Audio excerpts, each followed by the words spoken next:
All right, introducing our next guest, no other than Tomás Goldsmith.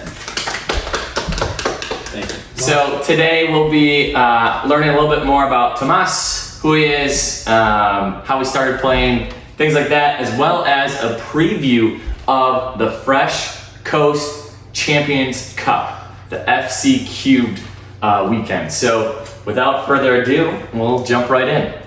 So, Mr. Goldsmith, we're just curious about why you chose, what is the format of the tournament, first and foremost? Well, I was at a Bucks game earlier this year, and I just was struck by how cool it was that I could just pay a little bit of money, to watch some of the best basketball players in the world. And I wanted to have an event that showcased the best volleyball players, grass volleyball players in the country. So the idea originated as, how can I get the very best players to come and create like a spectacle, an exhibition event, to have a crowd, to have a party, and to have great volleyball, and that's where it originated from. So the format eventually became what it is now, where you have a main draw, teams are auto-qualified, hence the Champions Cup, right? They're like kind of like the Champions League of Europe. They won a bid last year by winning the Clash or Pottstown or Grass Nationals or Boat Ride, the major grass events of the season. And then I want to get the Wisconsin community involved. So we're doing a qualifier on Saturday for men's open triples. The top 2 teams will then join 4 auto bid teams for the exhibition on Sunday. We also have women's open triples on Saturday, men's and women's A and B triples on Saturday. We're doing a junior clinic on Saturday where the pro players are running it. So get a chance for the youth to get involved and introduced to grass volleyball. We've got reverse fours, co-ed reverse fours A and B on Sunday.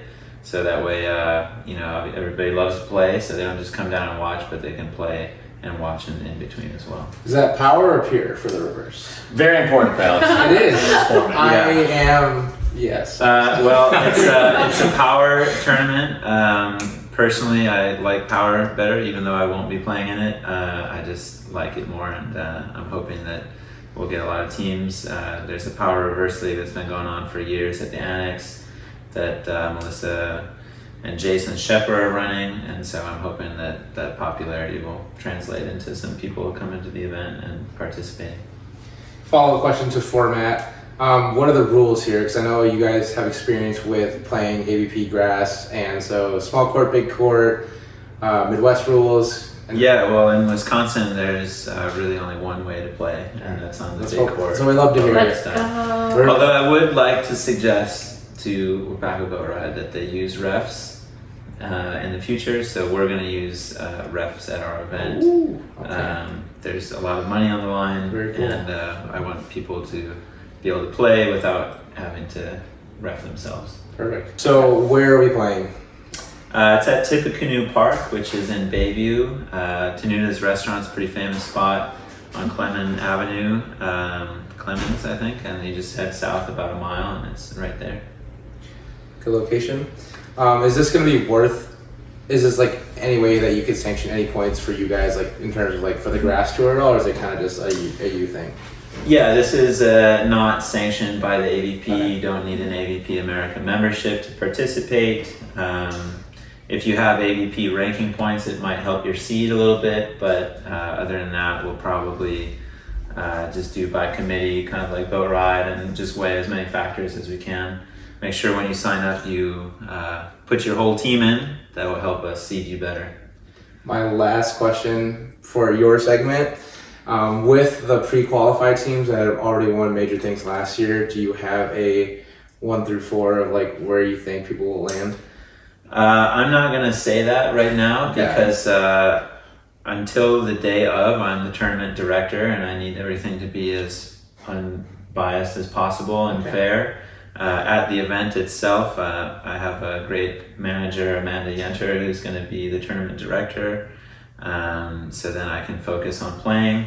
And when I'm playing, I would like to win. But for right now, I think there's 4 really good men's teams, and it's going to be a battle. All right, sounds good. So, where do we sign up? You can sign up at volley-life.com. That's my company is Volley Life LLC. We've got all kinds of events you can learn about there, as well as our beach leagues. If you Google Fresh Coast Champions Cup, you'll find the event that way too. And it's on Facebook, Yeah, and we'll also plug it on our Instagram and help you spread the word as well. Because I just think it's really cool that you are bringing top level volleyball to like the Midwest and especially Wisconsin, and just trying to like grow the game of grass volleyball, especially for the youth. Well, thank you. I think there's a lot to be had that you can get out of life from playing. You can meet new friends, you can travel, you can have some really high highs and some really low lows as well. And I think Wisconsin really is the best place for playing grass triples volleyball, so it makes sense to host that event here, and I hope the community comes out to support it. Well, I'll definitely be putting in a team and signing up for Saturday. Chandler has an automatic bid for Sunday. Yes, Alex? Wedding Saturday, Nat G. I will be there. Even though there's a big thing going on, I'm missing volleyball for you. Appreciate me for that. Sunday, I think I will be there with a reverse team. Even though it's power, maybe I'll rip a D ball or two. Well, some of the best power reverse teams have guy setters too, so there's a role for you. We'll see. Now kind of we want to get to know Tomás Goldsmith, like the volleyball player, the person, so we just have some personal questions for you. Sure. But first, like, how did you start volleyball? How old were you? Did you play in high school, or did you have the opportunity to play in high school? Start from the very beginning. The very beginning. Walk us through the timeline. So I'm from Tucson, Arizona, and both of my parents played volleyball. Okay. They played volleyball, which is on an indoor racquetball court, which is actually a great way to practice because you don't have to ever shag. They also played grass and sand, so I actually started going with them to tournaments basically when I was 4 years old, peppering, serving, and I've been playing ever since. I did get the opportunity to play in high school. I went to Kenosha Tremper. I played all 4 years there. Started playing club, I think, when I was 13, maybe, with Wisconsin Juniors, and later with Southwest. So it's just been part of the family and part of my life since as long as I can remember, really. And then how did you continue your career throughout college? So I really wanted to go play in California in college. I'd been working towards that and dreaming of doing it for a long time. Unfortunately, especially I guess when I was graduating, there wasn't much of a precedent for a 6'3" outside hitter in the Pac-12 or whatever MPSF conference it was at the time. So I ended up playing libero at Rutgers University, which was a Division I program at the time. I really wanted to go into a program and learn from players who were better than me and to really have to compete and practice to get better. And I really liked my campus visit and the guys on the team. It was really great to have a starting spot as a freshman and get to play libero the whole season. But unfortunately, they cut their music program. I was a musician in college, and their volleyball program at the same time. So I transferred and finished playing club at UW Milwaukee, which ended up kind of being a blessing in disguise because then I got to play outside. So I got to continue improving my game. But also your Rutgers stat line, crazy. Go look it up for whoever wants to see it. Go look up his freshman stat lines at Rutgers. I don't remember what they are. You lead. Insane. You lead the dig. Like you have the program like dig number of highest. That sounds. I didn't know that. Also, It sounds Why did I say unbelievable. number? So did you do some Googling today? I did. I stalked. I hard stalked. I've known this for years. So Cal is friends with Zach Zawada. Zach told Okay. me about your percentage, and he showed me like years ago.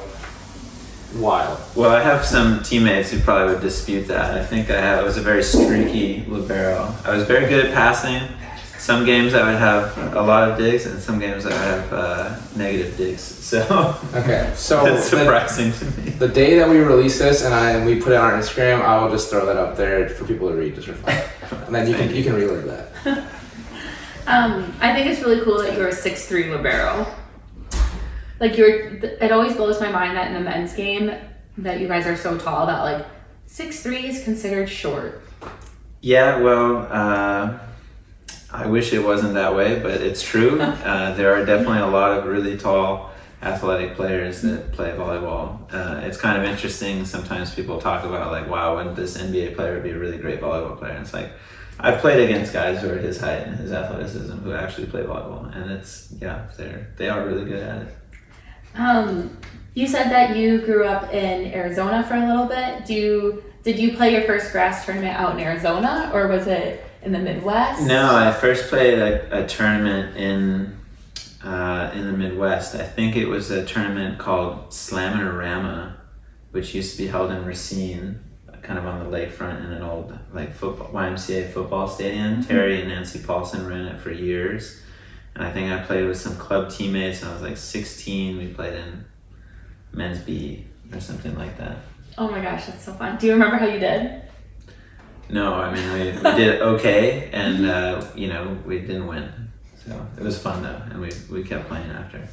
So for also background, Tomás plays AVP sand doubles. So lots of sunshine. Indoor sixes, most recently played with Milwaukee Dive, but you've also played overseas in Denmark, and like you said, throughout college. You also play triples grass, obviously, hence you're on grass holes. Please elaborate on your snow volleyball experience. Oh yeah. I am obsessed and I need to learn more.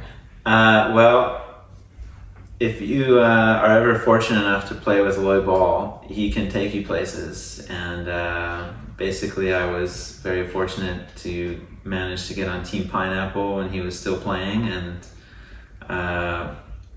the European Volleyball Federation was running a snow volleyball tournament in Moscow right around Christmas, and they wanted to invite a United States team.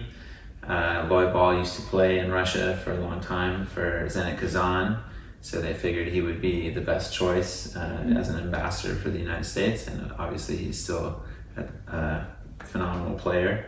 So he looked around on who was on Team Pineapple, who was a good triples volleyball player, and thankfully I was selected to go with him and Kevin Owens and Will Robbins.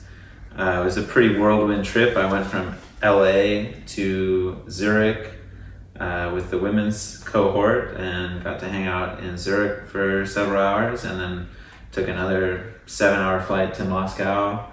I don't even know what time it was at that point. It was a whole nother day and probably a 15-hour time change, and I think I slept 6 hours, played volleyball, and then we went out, and it was my birthday, so we went out to a club and eventually got back on the plane and came home. Sounds so amazing. Oh my gosh. I have two questions. What are like the unique rules to snow volleyball? And then like, what do you wear? Like, do you wear a hat? Like mittens? Yeah, so as far as unique rules, I'm pretty sure it was like a combination of indoor and sand rules. I don't recall that you were allowed to pass overhand in serve receive. I think it was bumpers only. I feel like that would hurt because your fingers would be cold. Yeah, I don't know that there were too many other like specific rules to it. As far as what we wore, I mean, we played one match in a blizzard and it was legit 0 degrees. So warming up was a futile effort. I wish I could have worn my heavy jacket because as soon as I took it off, it was really, really cold. But we had like wide receiver gloves on, and beanie, multiple layers of hoodies and thermals under our uniforms. What about the shoes? It's snow. Yeah, we wore soccer cleats. Actually, we were supposed to get cleats from USA, but they were in Loy's bag, which got lost. So before the tournament, we had to go to like a sporting goods store in some massive mall in Moscow, and like the only cleats they had were like the Lionel Messi like signature ones for like $350 or something like that. So we bought them, and USA reimbursed us. But then I sold them later. Like, actually, I think I might still have them. But our friend Kevin Owens is a 6'8" middle and 6'9" middle, and he has size 15 or 16 feet. So he had to squeeze in some size 13s because that was as big as they had for the weekend. Rough. Well, you can't feel your feet, so maybe it's okay. But Yeah, I mean, it's not very fun to play on cleats. I would think if snow volleyball ever became like a very serious, money-driven sport, there would be some new technology needed to make it more comfortable. just to hop in real quick with like underground adventure volleyball, YouTube algorithm just pops you up in some southern hemisphere countries, I think, playing just on the concrete or on the dirt. Oh yeah, that's not southern hemisphere. That's in really? That's in the U.S. Is it really? Yeah, it's called Moneyball, and it's the best way to make money playing volleyball in the United States, I think. I feel like I've seen you both on dirt, and there was one where you're in like a gym. Yeah, it was an old community center with Okay. like an 18-foot ceiling, it seemed like. Yeah, those are some intense matches. You get recruited by like a sponsor or backer Okay. who basically makes a gamble, a bet with another backer, says my team can beat your team. And they come up with all these rules on how to like make the match fair, but usually it's like extremely high level.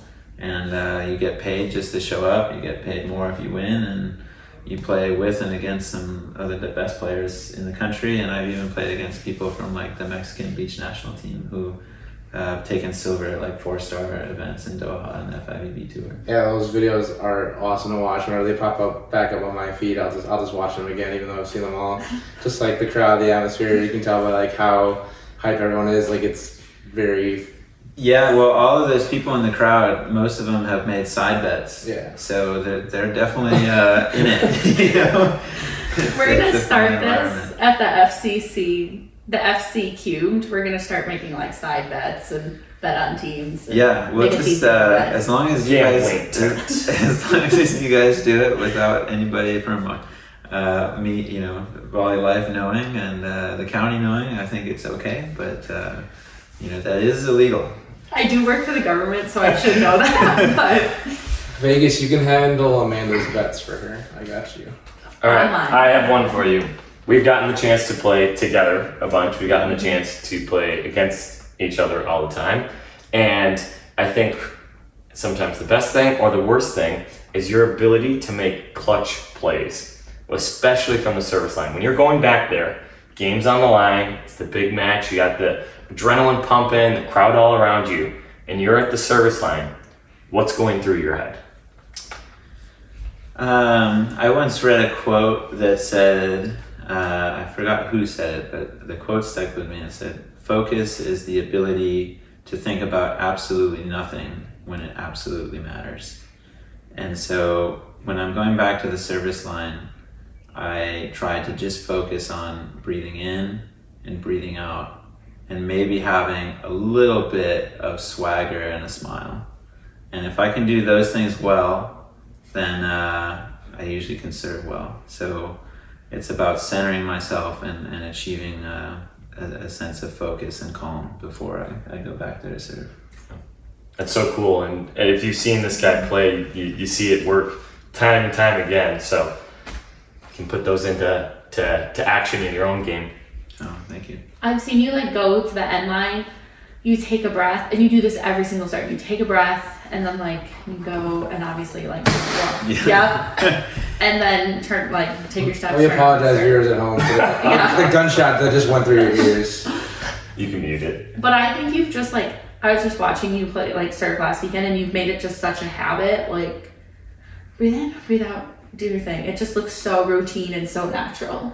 Yeah, I think I've added like little pieces to it over the years. It's honestly a little ridiculous. I get a lot of people upset because I take so much time. They count your 8 seconds every time. I can definitely see that. Yeah, I mean, depending on the ref, it's 8 seconds is kind of a fuzzy number. I actually started taking longer because I remember playing against Bill Meidenbauer, who would take a very long time to serve. And I felt just slightly uncomfortable about it. And I thought, well, that might convey a competitive advantage. So I wanted to then make the receiving team uncomfortable with how much time I was taking. And it's just kind of built from there. I love it. I'm going to try to do that. Yeah, you might make some enemies doing that, but it's helped me serve better. Chandler, another question? Yeah, I got another one. So we talk about the skills it takes to make a great volleyball player. It could be passing, it could be serving, it could be setting. There's all these different skills to the game. But what I wanted to ask you is winning a skill?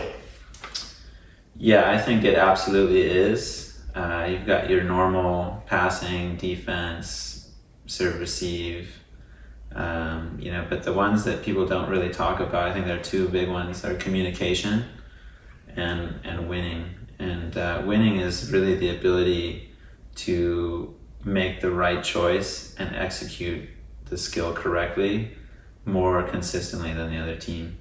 And you have to really practice that way. You have to think that way in a match. It's not really about like necessarily beating the people on the other team. It's about playing your best volleyball and making the right reads and decisions based on the stimuli coming from your opponent. Oh. I feel like I should be taking notes. You can watch it back. I will, don't you worry. We'll bump over your time a little bit. Do you guys have more? No, I got one more we can wrap up with. Go ahead. All right. So last question here for you. How old are you? 32. 32. So pretty old. Getting up there. Getting up there. So have you reached your peak? Are you past your prime? My wife tells me that I've been getting older and older.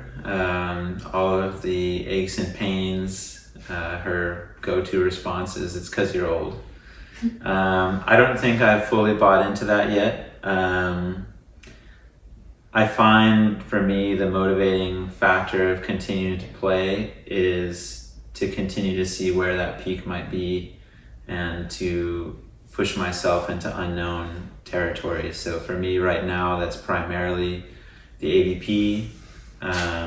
Last year I was able to qualify several times. I ended up taking ninth with Nolan Albright at Virginia Beach, which is my best finish so far. I would like to see if I can win one of those events. Obviously the competition is very high in the AVP and there's lots of people at my level kind of trying to break through. But I think for now, while it's still fun and I'm still able to move and jump and practice, I think I'm gonna keep going. Yeah.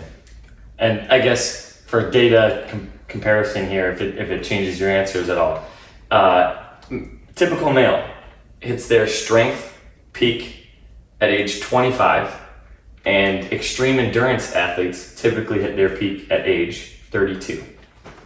So this is your year. Yeah, hopefully it's my year. I'm not sure how much physical ability I've lost. If I'm healthy and working out, I feel pretty strong and explosive. I think really though what it comes down to is that last skill, is that winning skill and being consistent. I think most of the people in the volleyball community, like I have the athleticism to compete with them in almost any scenario, but the skill that I can perfect better is, apart from improving my technique, is to improve my consistency. I haven't known you for years and years and years, so I'm going to say the best is yet to come. I think you're just a superb athlete on any court surface, and I think your love for the game. I often talk to other people about how I think that you see volleyball as like your child, and that when people like don't do it correctly, then it's like hurting like a key part of you. Because like people think like, oh, he's like kind of rude about the rules or whatever. but I think you kind of get a bad rap. It's like you're just that passionate about the game. Well, I don't think I view it as a child, but I'm definitely very competitive, and when people aren't competitive, it kind of offends me. Like, I don't really play just to have fun, which, you know, take it or leave it, that's just who I am. Mhm. But I definitely enjoy competing, and I enjoy being around people like Chandler, like Tyler, and a lot of the other top players who, like, they're out there for getting a win, and that's where I thrive. I have just one more question and then we can wrap it up. Is Matt awesome, your little protege, or just your little follow around buddy? You know, I think Matt's his own guy, and I think he's a great guy. It's been pretty nice to have him living in our house, and he's always a willing training partner. He wants to get better, and he's also has some pieces of advice that I've been able to learn from as well. Awesome. Very cool. Anything else? Nope. All right. Well, thank you so much for joining us and just like imparting your wisdom. I feel so much more wiser. But it was just also super cool to get to know you, and I hope people do come out to the Fresh Coast Champions Cup. Yeah, it's gonna be great. I'm excited for the volleyball, for it to be in Milwaukee. Great location, and then especially for the after party, because that's always a good time. Yeah, site is to be determined, but there will be one. There are lots of good places in the area. That's where we'll cash out our side bets, everybody. So make sure you come to the party.